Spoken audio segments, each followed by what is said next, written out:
Saya lanjut untuk menyampaikan press release ya. Tadi sudah dibuka oleh Ketua dan Ibu Ros sebagai komisioner baru menggantikan komisioner sebelumnya. Yang ingin saya sampaikan terkait kegiatan Panwaslu yang sudah dilaksanakan dalam tahapan penanganan pelanggaran. Yang pertama adalah beberapa hari lalu kita bersama Satpol PP sudah melakukan penertiban APS yang melanggar. Karena ini belum tahapan kampanye, seperti kita ketahui tahapan kampanye itu tadi Ketua sudah sampaikan dari tanggal 28 November sampai 10 Februari. Maka ini belum jadi wewenang Panwas untuk menertibkan APS yang melanggar. Sebab itu kita menggandeng Satpol PP dan Linmas untuk menurunkan APS yang melanggar.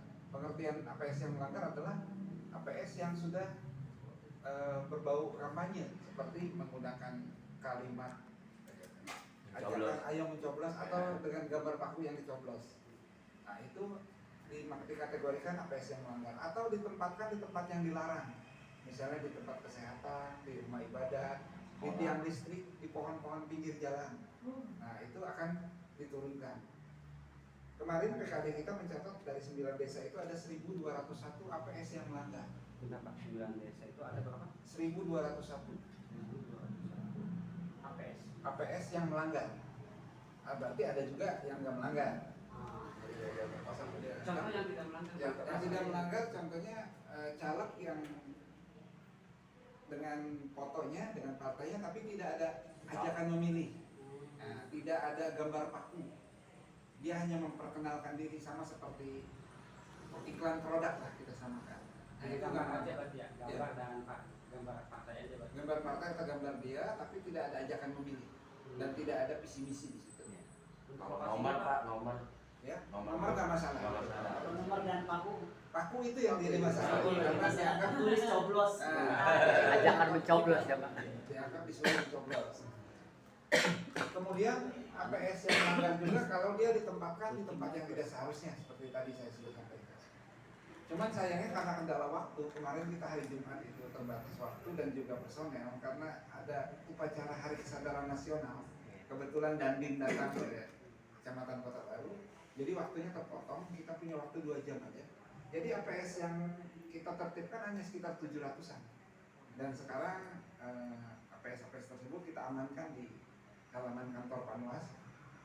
Siapa tahu nanti mau dipakai oleh para caleg atau peserta pemilu untuk kampanye nanti, kita persilakan untuk ambil. Bisa diambil lagi. Bisa diambil, Ya. karena itu bukan milik Panwas. Itu hanya dititipkan. Apa yang ditertibkan sekitar 700-an. Sisanya tidak bisa tercapai semua karena keterbatasan waktu dan personil.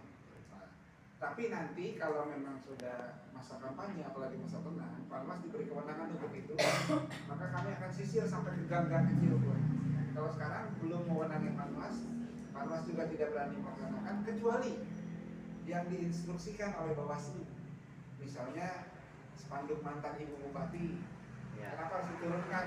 Karena beliau kebetulan selain mantan Bupati, beliau juga Nyalon. jadi calon Nyalek, peserta. ya. Nyalon. Betul. Dan dipasang di tempat-tempat pemerintahan. Ya. Nah, itu kan nggak boleh, nggak fair. Nah, maka kami turunkan.